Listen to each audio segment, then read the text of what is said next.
You know, the thing about life is you never know exactly how things are going to work themselves out. I have a brother who I was never particularly close to as a younger man, and we're not close physically these days in terms of like being located within less than an hour's distance from one another as a rule, but we tend to collaborate on a lot of the discussions that I end up with, and I'm sure that he ends up with, and various things that we talk about, and both of us have not a fascination with, but an interest in things political and things economic.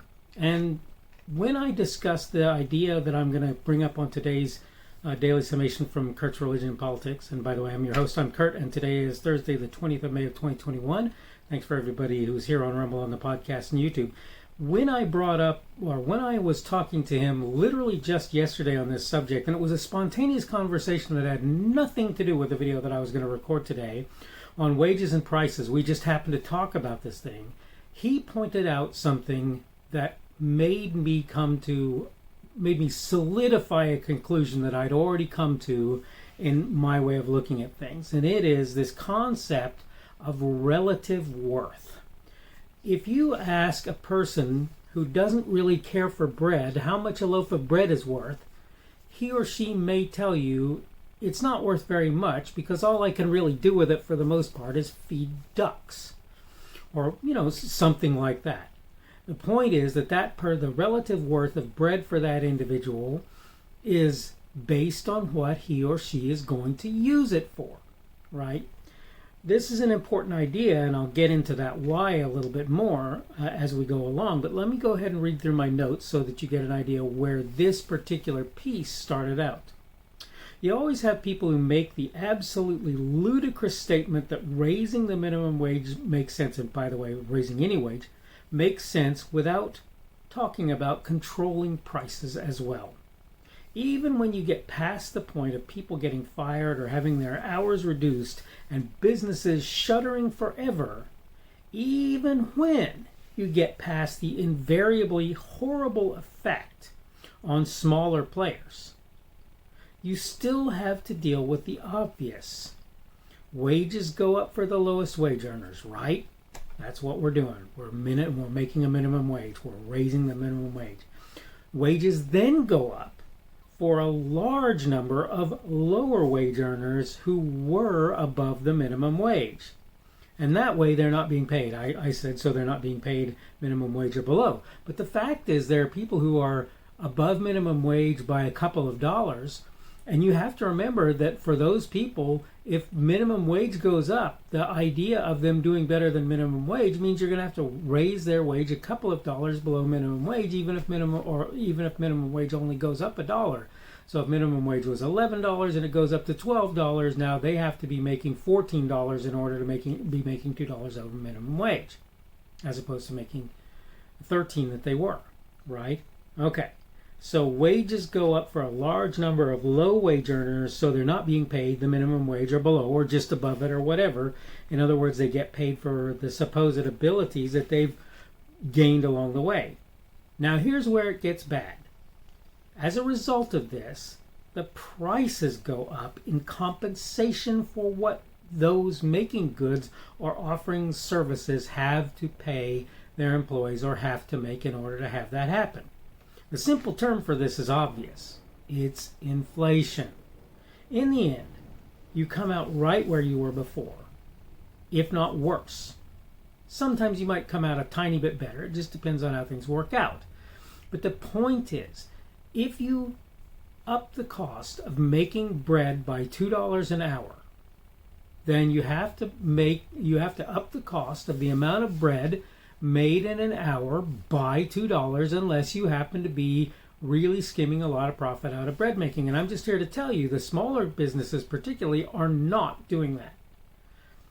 They are not.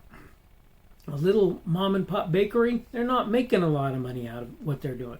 Don't get me wrong, they're probably comfortable, but you're either taking away from their comfort, deferring their ability to retire if they ever decide to do that and pass the business on to somebody else so that they can run it, or any number of other not so great things. And this is the point. And here's what makes that worse. Whether you like it or not, when you up the wages for people, particularly people who are making more money, funnily enough, but even for the lower paid people, they're going to look at things that cost more as a result of wage increases, and they're going to go, yeah, that's not worth it to me at this point. Now, maybe at some point they'll decide that a reduced amount of that, or even the same amount that they were doing before, is worth it. But the point is, if you tell me that bread's going to cost me $2 more a loaf, I'm going to be very careful to buy less bread. At the very least, to buy less. Its relative worth to me will actually decrease. So you're not only not helping anybody because prices will be driven up as a result of wages being driven up, but in fact, you're hurting people because there are those out there like me who make, reasonable amount more than minimum wage, and we will look at the relative worth of things, and particularly when we go, oh wow, I have to buy gas. How's the whole bread thing? How about we not buy bread right now? This is the result that you can imagine, and this is a function, as I say, in my mind, of relative worth. If something is not worth enough for me to go out there and get more of it when I run it out, then I just won't get more of it. And here's another interesting idea, right? So imagine that I'm going to the store to buy cookies or some sort of baked goods to have with my morning coffee. And I look at the various things that are on the shelves and I go, oh, I want that one. And I go and I buy that one. And I buy it again and again and again. And before too long, it disappears from the shelf. And I look at all the other things in that section where the cookies and other snacky type things of that sort are, and I go, yep, nothing here I really want. The relative worth of all of the things that were on the shelf to me at that moment in time was not just lower than I was willing to pay for it, but was basically zero. They're not worth anything to me. Buying coffee, that's worth it. Buying baked goods, not so much. So I might find somewhere else to buy my stuff, which is what happened in my case, right? I had a particular kind of cookie I really liked to eat with my coffee. It was a molasses cookie, and I really liked it. And in the course of time, the group that I was buying stuff from stopped selling it. And for a while, I just said, nope, not doing anything. I tried a couple of different things. And then for a while, I said, not doing anything. And then after a while, I went, well, okay, we can do this other thing that isn't from the people that I would have bought from before. But let's be clear on something. Wages and prices are inexorably linked. They're linked together in such a way that they cannot be extricated. They're inextricable, right? They cannot be separated from one another unless you take control of both wages and prices, which is typically disastrous. It is a typically disastrous thing for you to do that. Every communist country thinks a command economy is a great idea. And Dr. Thomas Sowell, speaks at length on why this is a bad idea, talking about things like people being incentivized to plow fields and lifting the plowshares as they get towards the middle of the field because nobody can tell that they haven't plowed the middle of the field as well as the edges.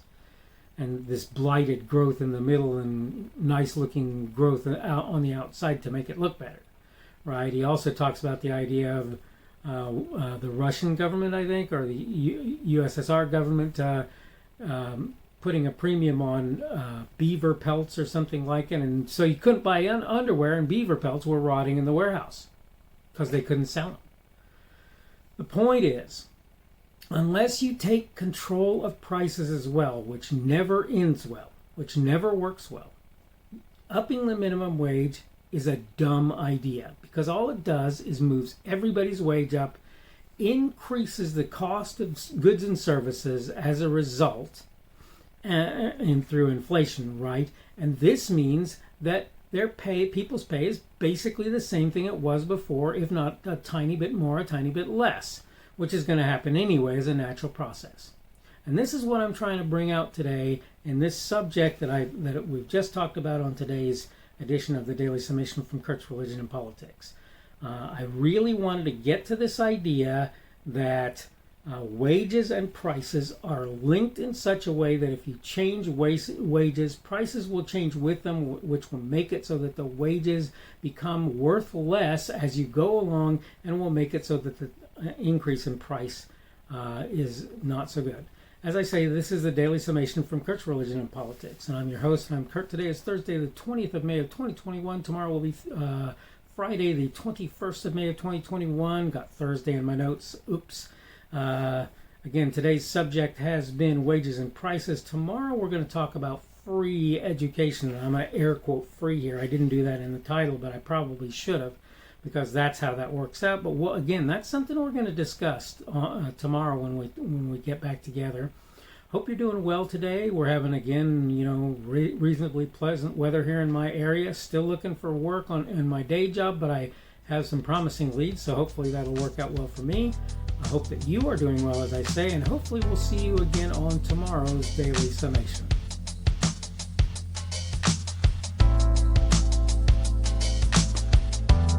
The speaker on this edition of the Daily Summation is Kurt Schubert. This video is recorded on Thursday, the 20th of May of 2021. The Daily Summation is created for Kurt's Religion and Politics.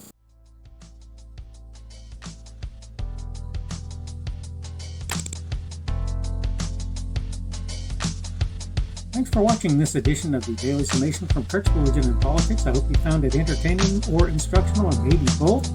If you want to see more from me, you can go to blogs.kpschubert.com. That's blogs.kpschubert.com. I am on Twitter, Parler, and Minds.com. My handle on each of those is @kpschubert. That's @kpschubert. I have a Rumble and a YouTube channel. They are the Kurt's Religion and Politics channels on Rumble and YouTube. I have a Facebook page. The Facebook page is Kurt's Religion and Politics as well. I am on Patreon. If you want to support me, that's one of the better places you can do that. And you will find me at Kurt's Religion and Politics on Patreon. I have a podcast. The podcast is podcasts with an S, .kpschubert.com. That's podcasts.kpschubert.com. I think you should be able to find me with relative ease on Apple Podcasts, Google Podcasts, and Spotify as well. The best way I find to do that is to look for Kurt's Religion and Politics. You can try to use the Daily Summation. I find that it doesn't work as well as a general rule, but you can always try that. I'm glad to have you aboard today, and hopefully we will see you again tomorrow.